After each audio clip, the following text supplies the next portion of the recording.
Phone tapping కేసులో ఏవన్గా ఉన్న మాజీ ఎస్ఐబి చీఫ్ ప్రభాకర్ రావు నాలుగోసారి సిట్ అధికారులు ఎదుట విచారణకు హాజరయ్యారు.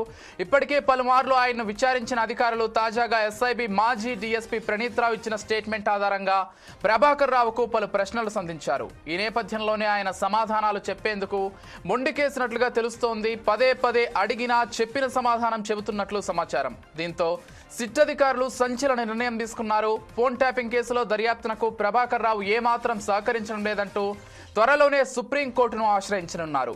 అదే కోర్టు ఆయనకు ఇచ్చిన రిలీవ్ రద్దు చేయాలని పిటిషన్ దాఖలు చేయబోతున్నారు.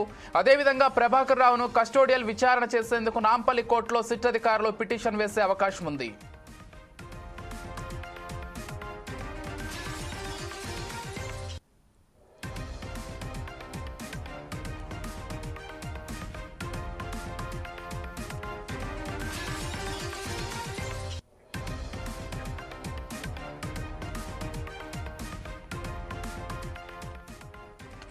ఫోన్ ట్యాపింగ్ కేసులో ఏవన్గా ఉన్న మాజీ ఎస్ఐబి చీఫ్ ప్రభాకర్ రావు నాలుగోసారి సిట్ అధికారులు ఎదుట విచారణకు హాజరయ్యారు.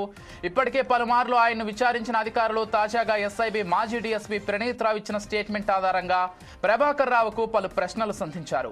ఈ నేపథ్యంలోనే ఆయన సమాధానాలు చెప్పేందుకు మొండికేసినట్లుగా తెలుస్తోంది. పదే పదే అడిగినా సమాధానం చెబుతున్నట్లు సమాచారం.